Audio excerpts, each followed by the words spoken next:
Olá, pessoal, tudo bom com vocês?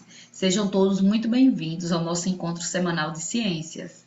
Mas e aí, como é que tá essa turma do nono ano? Tá todo mundo empolgado aí para concluir, né, esse ano, para ir para o ensino médio? Hã? Quem não estiver, se anime, viu? Porque o tempo tá passando muito rápido. Então, já já se encerra o ano de 2021, viu? E vocês têm que estar preparados. Mas e as atividades? Estão conseguindo acompanhar, entregar aos professores? E as aulas presenciais? Estão sendo legais? Estão gostando? Eu sei que vocês estão gostando, né? Quem está indo para a escola deve estar gostando de estar reencontrando os amigos, reencontrando os professores, não é? Afinal de contas, a gente se acostuma com a nossa rotina de ir para a escola e é muito bom. A gente aprende bastante e se diverte também, né? Não é só aprender, a gente se diverte. Mas é muito bom socializar. E para você que só está em casa também, sinta-se à vontade e aproveite o máximo que puder da nossa aula, acompanhe o nosso livro, visite outros sites, né? Visite outras fontes, consulte outras fontes, que é muito importante para você. Em breve, né? Acredito que tudo isso vai passar, em breve a gente volta à nossa vida normal, né? Mas até lá a gente continua dessa forma. Então vamos para o nosso livro. Nesta semana, né, nós falaremos de assunto novo, né? Na semana anterior, nós falamos de meio ambiente, né, sustentabilidade, falamos de unidades de conservação, suas várias categorias, e agora nós vamos falar de átomos, né, da estrutura da matéria, átomos e elementos químicos. Gente, né, em nosso livro, nós vamos seguir da página 104 à página 112. Então, na abertura da unidade, nós temos aí a imagem de bolhas, não é? Ó, bolhas de sabão. Você já observou as cores que se formam sobre as bolhas de sabão? Nesta unidade, vamos entender melhor a luz e a matéria. Transformações da matéria e radiações. Em um mundo repleto de tecnologia, utilizar os conhecimentos construídos nos ajudam a entender a realidade e a tomar decisões. Nesta unidade, vamos estudar de que é constituída a matéria e quais transformações ela pode sofrer. Vamos conhecer propriedades e aplicação da luz e de outras radiações eletromagnéticas. Aí algumas questões para a gente pensar. Você usa computadores ou aparelhos de telefone celular para se comunicar? Como você acha que esses aparelhos podem transmitir e receber sons e imagens? De que forma essa tecnologia pode contribuir para a sociedade? Há pessoas que acreditam que a sociedade deve investir apenas em pesquisas científicas aplicadas, voltadas diretamente para a resolução de problemas, como a cura de doenças. Como você argumentaria para defender a importância da pesquisa científica básica sem aplicação direta? Vamos lá. Átomos e elementos químicos. Observe a imagem. Vocês reconhecem essa luz? Olhe na legenda. Letreiros luminosos feitos com lâmpadas de neônio, um elemento químico. Olha aí. A questão é, vamos nos perguntar, você já deve ter ouvido falar dos átomos. Como imagina que eles sejam? Vocês já ouviram falar de átomos, já? Então, como vocês acham? Qual a forma do átomo? Como é que ele é? Será que os cientistas sempre representaram os átomos da mesma maneira? O que faz um material como o ouro ser diferente de outro, como o ferro? Lendo o texto, né, observando a figura, essa figura aí dos letreiros luminosos, você pode ver a representação de objetos luminosos feitas com lâmpadas de um gás chamado neônio. Esse gás produz cores quando é atravessado por uma corrente elétrica. O neônio é um dos elementos químicos classificados como gases nobres ou raros. Vocês já viram algo que tenha essa luz assim brilhante? Em outros objetos, eu acho que vocês já viram. Neste capítulo, você vai estudar como se deu a evolução dos modelos do átomo, construídos pelos cientistas para compreender de que é formada a matéria. Vamos conhecer também a estrutura atômica e os elementos químicos da tabela periódica. Vamos lá. A história dos modelos atômicos. No sexto ano, quando estudamos o movimento das placas tectônicas, estão lembrados, né? Usamos alguns modelos para entender a deriva dos continentes e a causa dos terremotos e vulcões. Embora o modelo não seja uma cópia exata da realidade, ele é uma representação simplificada que nos ajuda a compreender como ocorrem certos fenômenos. Vocês concordam? Quando a gente confecciona um modelo, uma maquete, né, de alguma estrutura, nós temos a ideia de como é aquela estrutura, né? De outra, é claro que vai ser de outra coisa, né? De outro fenômeno.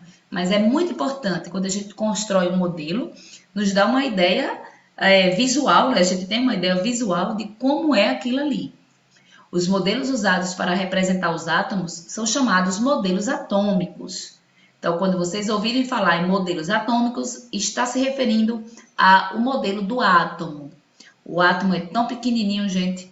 Eles não são iguais aos átomos que eles representam, mas nos ajudam a explicar alguns fenômenos que podem ser observados na natureza, como a transformação das substâncias químicas, os fenômenos elétricos e muitos outros. Aí nessa imagem nós temos um modelo de partes da estrutura de uma casa. Os modelos são aceitos pelos cientistas como uma possível forma de explicar alguns tipos de fenômenos. No entanto, à medida que novas observações e testes são feitos e que novos conceitos e teorias são criados, esses modelos podem ser substituídos ou modificados para explicar novas descobertas. Isso aconteceu, por exemplo, com os modelos atômicos que você verá neste capítulo. A teoria atômica e o modelo atômico explicam várias propriedades dos átomos. A ideia de que toda matéria é formada por átomos já havia sido proposta na Grécia Antiga por um grupo de filósofos. O mais conhecido defensor dessa ideia foi o filósofo grego Demócrito, nascido por volta de 460 a.C. Veja que essa ideia é bem antiga, não é? Ao responder a pergunta de que é formada a matéria, Demócrito afirmou que todos os corpos poderiam ser divididos em partículas cada vez menores, até chegar ao átomo, que não poderia ser mais dividido. O átomo seria, portanto, a menor parte da matéria. Era a ideia que ele tinha naquela época, não é? Vamos pensar o seguinte, né? Matéria é tudo que existe, né? Tudo que ocupa massa, que ocupa um lugar, né? Tem suas características, é matéria. Então, gente, vamos lembrar assim, o nosso corpo não é formado por células, não é? A célula é a menor unidade viva, não é? Dos seres vivos. Então, a célula é a menor unidade viva, elas vão se agrupando e formam o corpo dos seres vivos. Nosso corpo tem trilhões de células. Então, não é a menor? Muito bem, o átomo também seria a menor, mas claro, viu, gente, é só uma forma de comparação para a gente entender como é formado o nosso corpo e a matéria, porque o átomo vai ser bem menor do que a célula. Então, não é a estrutura viva, né, como a célula é.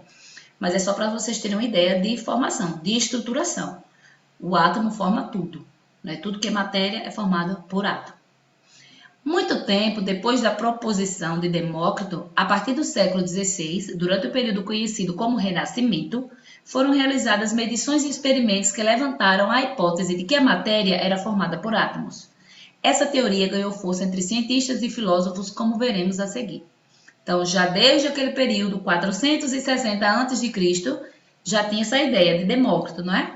Que a matéria é formada por átomos e seria indivisível. Será que é indivisível mesmo? Vamos lá, aqui tem a representação artística de Demócrito. Vamos lá. O modelo atômico de Dalton. Gente, no decorrer da aula nós veremos vários modelos atômicos. E por que vários modelos atômicos? Porque à medida que os cientistas, né, iriam estudando, eles iriam fazendo as ideias de como seria essa forma do átomo. Então, o primeiro modelo apresentado foi de Dalton. Ao longo do tempo, foram conduzidos experimentos envolvendo várias transformações químicas. Além disso, a massa das substâncias passou a ser medida com o uso de balanças cada vez mais precisas. Essas medidas indicavam, por exemplo, que a massa das substâncias se conserva em uma transformação química, como veremos, né, no capítulo 8.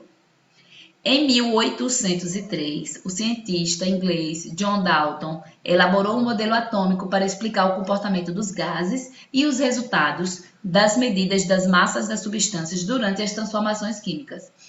Pense o seguinte, ele não conseguia enxergar o átomo.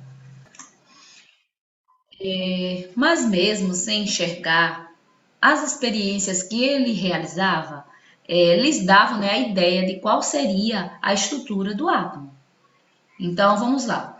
De acordo com o modelo atômico proposto por Dalton, os átomos seriam como pequenas esferas invisíveis e que não podiam ser divididas. Então, era tão pequena que não se enxergava. E elas também não poderiam ser divididas. A ideia dele era uma esfera, certo? Uma bolinha.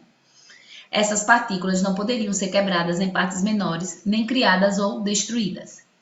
Com base no resultado de seus experimentos, Dalton também concluiu que toda matéria é formada pela associação de átomos, né? Então, os átomos, um do ladinho do outro, vão se agrupando e vai formando a matéria.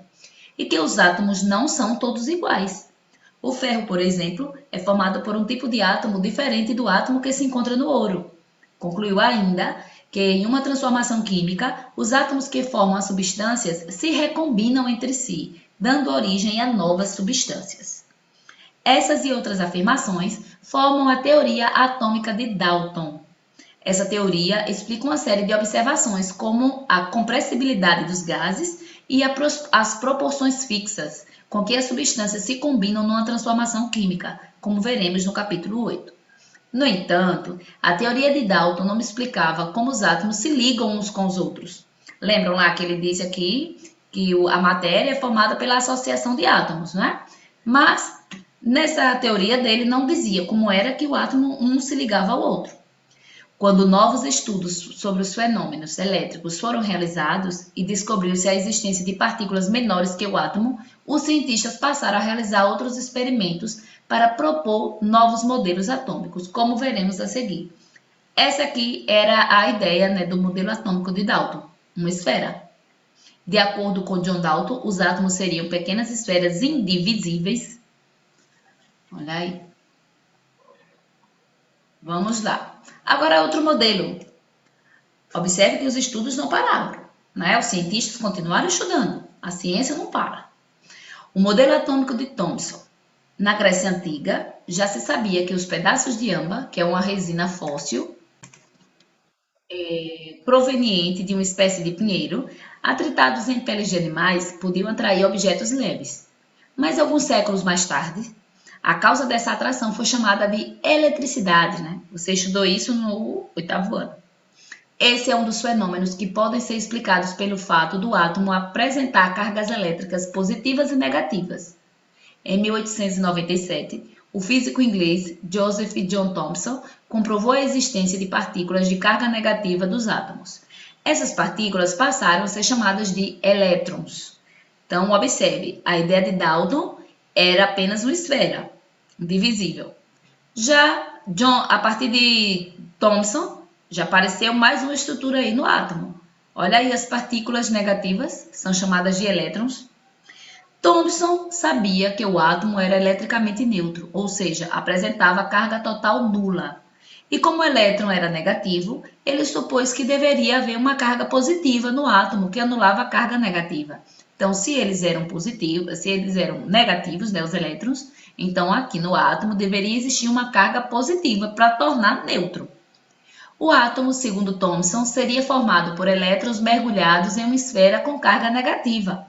Ou seja, os átomos não seriam indivisíveis, como supôs Dalton. Então já dá para se dividir. Agora tem elétrons e tem a esfera maciça, né, o corpo em si. Mais tarde, outros cientistas descobriram os prótons, que são partículas com carga positiva. Naquela época, eles achavam que os prótons e os elétrons estavam espalhados pelo átomo. Mas, novamente, uma série de experimentos levou os cientistas, né, a mudar de ideia e a reformular o modelo de Thomson. Então, observe que conforme o tempo passava, os estudos aconteciam e esse modelo atômico era alterado. Aí surgem mais outros modelos, os modelos de Rutherford e Bohr. Novos fenômenos observados na natureza. Gente, observe, eram apenas os fenômenos que eram vistos, né? Os experimentos, os testes. Eles não conseguiam enxergar o átomo em si, mas a partir da observação dos fenômenos, a partir dos experimentos que eles faziam, então novos conceitos levaram à modificação do modelo de Thomson. Cientistas como o físico francês Antoine Becquerel, verificaram que alguns átomos emitiam partículas naturalmente. Esse fenômeno foi chamado radioatividade e permitiu a realização de uma série de experimentos que levou à construção de um novo modelo para o átomo. Então, novo modelo aí na área, né? Um dos experimentos que permitiram a construção do modelo foi realizado pelo cientista neozelandês Ernest Rutherford e colaboradores. O experimento consistia no bombardeamento de partículas com carga elétrica positiva em uma finíssima folha de ouro, com cerca de 0,0001 milímetro de espessura. As partículas eram emitidas por um elemento radioativo. Rutherford verificou que a maioria das partículas atravessava a folha de ouro sem sofrer desvios, mas algumas sofriam grandes desvios, chegando a ser refletidas. Então, observe a imagem. Aqui é a fonte radioativa, não é? E aqui as partículas com carga elétrica positiva. Observe o que acontecia na finíssima lâmina de ouro. Algumas eram refletidas, certo? E outras atravessavam a folha de ouro. Então, por quê? Por que eles atravessavam? Qual a conclusão que ele chegou após o experimento? O que poderia causar os diferentes desvios? Rutherford concluiu que havia espaços vazios dentro do átomo e mostrou que, ao contrário do que se pensava, as cargas positivas não estavam espalhadas por todo o átomo, mas concentradas em uma região que ele chamou de núcleo, com os elétrons à sua volta. As partículas desviadas de sua trajetória eram aquelas que se chocavam contra o núcleo, ou que passavam próximo dele.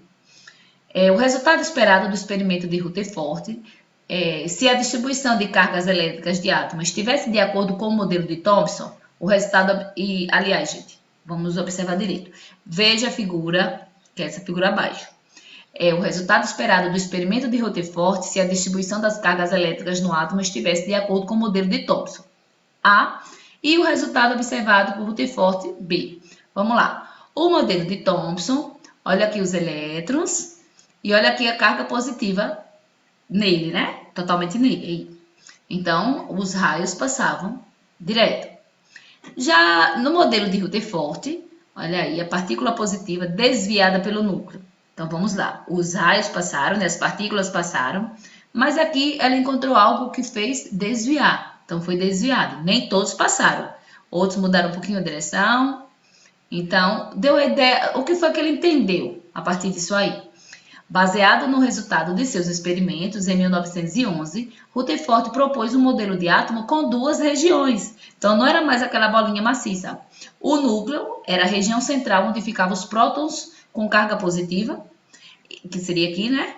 E a eletrosfera, a região mais externa, com os elétrons de carga negativa girando ao redor do núcleo. Então, a eletrosfera ao redor. O núcleo no centro, com os prótons, e a eletrosfera com os elétrons girando ao redor. Nesse modelo, quase toda a massa do átomo fica concentrada no núcleo, que tem um volume muito menor que o volume total do átomo.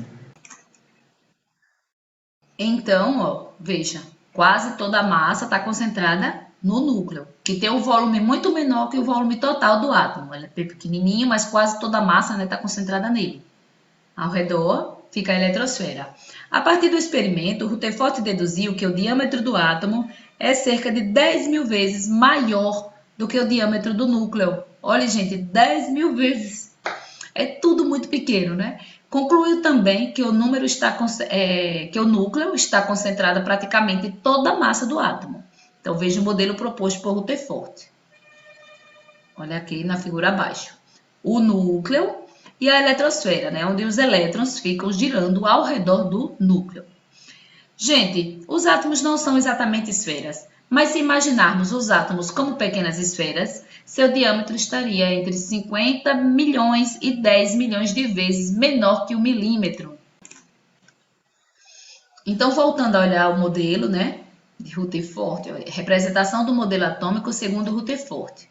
Os elétrons, que é a carga negativa em roxo, essas bolinhas roxinhas aqui que são chamadas de elétrons, aparecem ao redor do núcleo do átomo. Olha aqui. Os elétrons giram em torno do núcleo em diferentes órbitas. Em 1913, esse modelo foi aprimorado por outro cientista, o dinamarquês Niels Bohr, ficando conhecido como modelo de Bohr. Vamos ver o que foi que ele aperfeiçoou nesse modelo. Bohr propôs que o elétron só pode se mover ao redor do núcleo em trajetórias circulares, em determinadas camadas ou níveis de energia. O elétron pode passar de um nível mais baixo para outro mais alto quando absorve energia externa. Também pode acontecer o contrário, o elétron perde energia passando de um nível mais alto para outro mais baixo. Quando isso ocorre, o elétron emite energia na forma de radiação eletromagnética. Então, observe aí o modelo proposto por Bohr. É bem parecido com o outro, não é? Mas veja, o diâmetro da eletrosfera é milhares de vezes maior que o núcleo, certo? O núcleo é bem pequenininho, mas é onde se concentra toda a massa, praticamente. Por aqui só fica a eletrosfera, onde os elétrons ficam girando, não é? Cada um na sua órbita e pode trocar de lugar. Em 1932, o cientista inglês James Chadwick descobriu outra partícula atômica, que foi chamada de nêutron. Então, olha aí, conforme o tempo passou, conforme os estudos seguiram, descobriram mais outra estrutura no átomo. Essa partícula não apresenta carga elétrica e está localizada juntamente com os prótons no núcleo atômico. Então, lembra que a ideia anterior era só os prótons, né, com carga elétrica positiva. Agora já descobriram outra estrutura junto com os prótons, os nêutrons, com a carga elétrica neutra. Então, no núcleo do átomo tem prótons e nêutrons e os elétrons ficam girando, não é? Ao redor. Os elétrons aparecem ao redor do núcleo do átomo, né, onde estão os prótons em vermelho e os nêutrons em azul. Os elétrons giram em torno do núcleo. Vamos então resumir as principais informações sobre o modelo do átomo que vimos até aqui. O núcleo do átomo contém partículas positivas, que são os prótons, e partículas sem carga elétrica, que são os nêutrons, no núcleo. A eletrosfera é a região mais externa do átomo, onde estão os elétrons de carga negativa.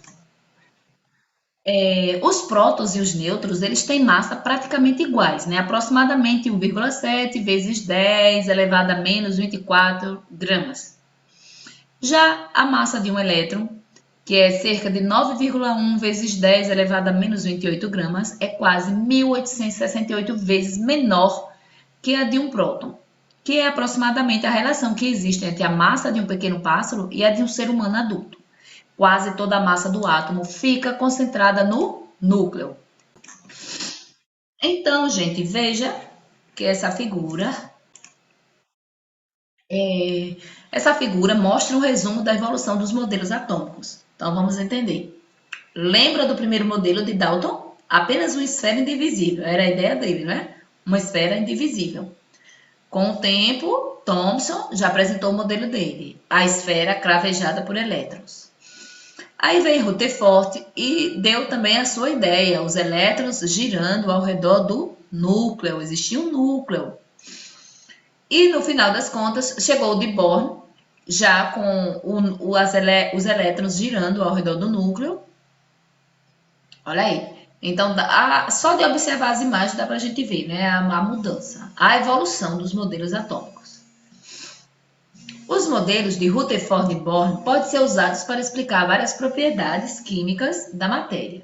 No entanto, novos experimentos levaram os cientistas a modificar esses modelos mais uma vez, após o descobrimento de novas partículas. Tá vendo que nada para? Hoje se sabe, por exemplo, que prótons e nêutrons são formados por partículas ainda menores, os quarks. Entretanto, para compreender o modelo atual do átomo, são necessários conhecimentos em matemática e física ainda mais aprofundados. Você viu que ao longo da história das ciências, um modelo ou uma teoria científica aceitos em determinada época, às vezes, se tornam insuficientes para explicar certos fenômenos e acabam sendo substituídos por novos modelos ou teorias. Certo? Vocês perceberam isso, né? Mas as teorias e os modelos antigos podem continuar sendo usados, dentro de certos limites, para explicar determinados fenômenos. Por serem mais práticos, fáceis de visualizar e de compreender, os modelos de Rutherford e Bohr continuam sendo utilizados para fins didáticos. Vamos continuar. Gente, então assim, vocês entenderam, né, que nós falamos agora da evolução dos modelos atômicos, certo? O átomo, que é a unidade, né, formadora da matéria, a unidade estrutural da matéria. E vimos os modelos atômicos, né? Como a partir dos estudos científicos, a partir dos experimentos, né? Eles descobriram, né? Formaram o seu modelo, a ideia do átomo, como seria o átomo. Então, nós temos uma atividade para ser respondida, da questão 1 a 3, né? Da página 126. Vamos até a nossa atividade. Olha aí. Nós temos as questões de 1 a 3. Então, vamos responder a questão 1 agora. E a 2 e 3, né? Vocês vão responder sozinhos, tá certo? Na dúvida, procura o professor. Ao longo do tempo, diversos modelos de átomos foram propostos. Foi isso que nós acabamos de falar, não foi, gente? Alguns deles aparecem na figura abaixo. Então, nós vemos 3 modelos aí. A, olha aí, a esfera cravejada, não é? A B, só a esfera. E a C, observe que já tem núcleo, com prótons e nêutrons, não é? E a eletrosfera e os elétrons girando ao redor.